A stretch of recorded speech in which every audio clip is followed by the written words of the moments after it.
Good morning from Stockholm. This is Saturday, 21st of March 2020.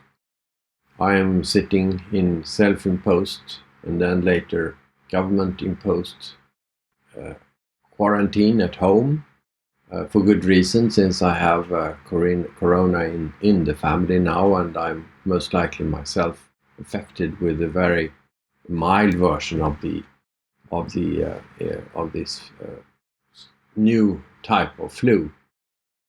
So I use the time to sit and reflect, and I'm starting a series of blogs, video blogs, to look at the COVID-19 case against the background of my own experience of crisis management. For instance, on the EU level, starting with 9/11, the tsunami, the floodings in Europe, the Arab Spring, the Fukushima crisis, and so on. And also against a more long-term background, looking at various types of crises that we have seen over time, how they have developed, how we have looked at the crisis in different light, given the understanding of the timeline and the trends and who's involved and who should be involved, etc. So it's a question of timelines. If you look at the Vietnam War, for instance, who would have expected Lyndon Johnson to take the same decision about the Vietnam War in 1964-65 when he was elected president, as he did in 1968 when he decided not to be a candidate again for the US presidency. The timeline was completely different. Towards the end of 1968, the United States had 500,000 soldiers in Vietnam. They had just some advisors in the mid-60s. So the basis for decision, the basis for alarm was quite different. And we see a similar situation now, I would argue, with the COVID-19 case, when people have been completely lost when looking at the timelines. I look into that a little bit more. Then, when it comes to crisis management, who should deal with this crisis? In the early stage of a crisis, typically you ask the people who routinely have the responsibility for a particular issue to deal with it also in crisis situations.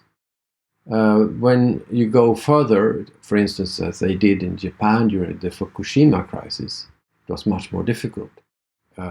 You had to involve different sectors of society, and there was a necessity not only for Japan as a whole of government approach, but also for the international community to engage in a coordinated way.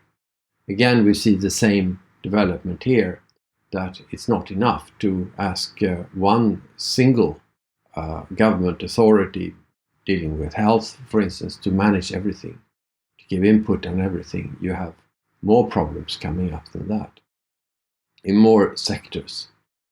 So when you look at strategies, typically you would,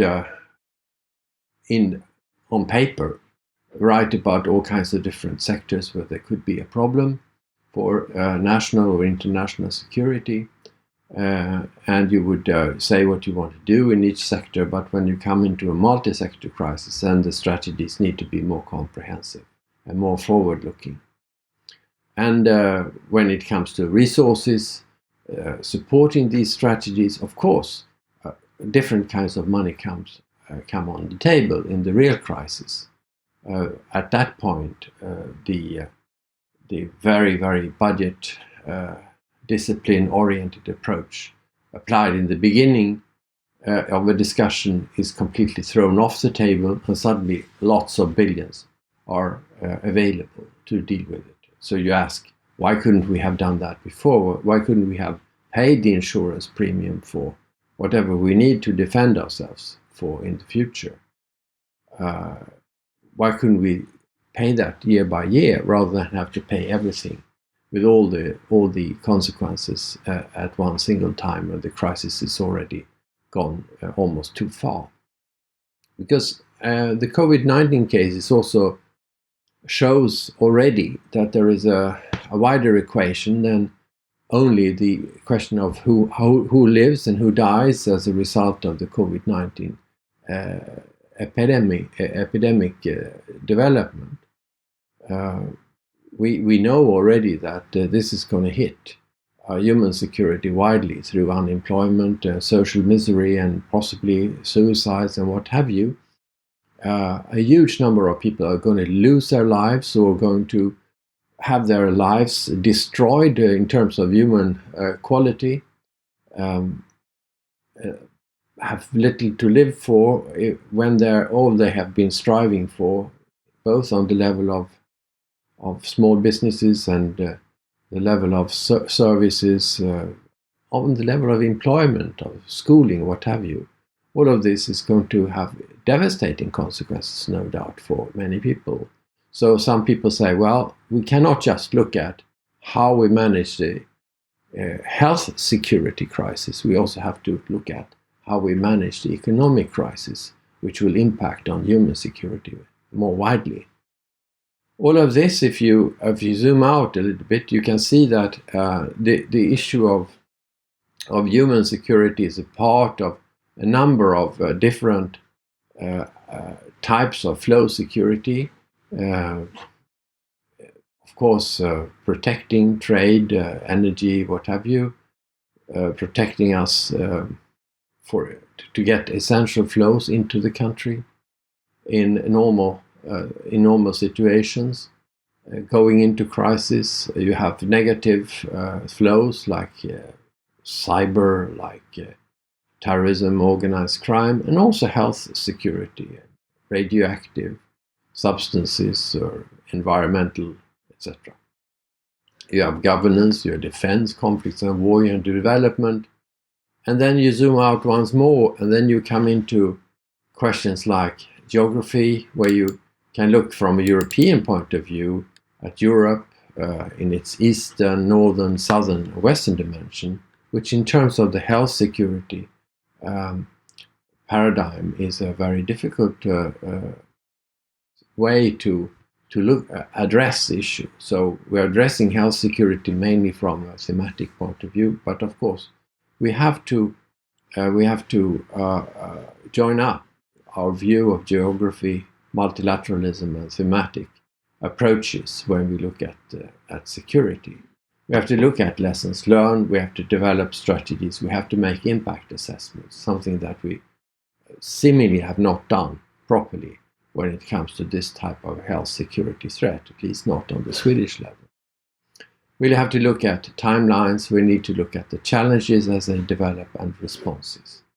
So if we go back to the thematic and look more carefully at, or a little bit more carefully at the timeline issue, what strikes me here is, of course, enormous changes over time.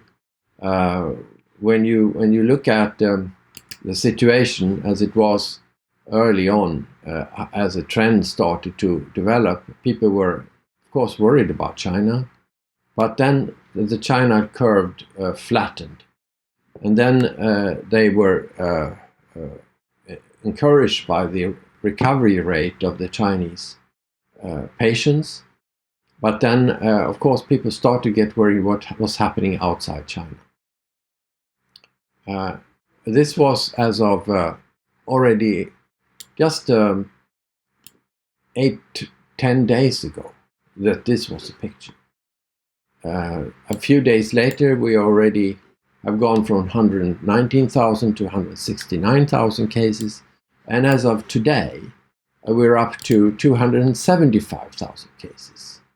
And what Donald Trump says goes away already shows that we are now talking about 19,000 US cases, and probably in reality maybe 100,000.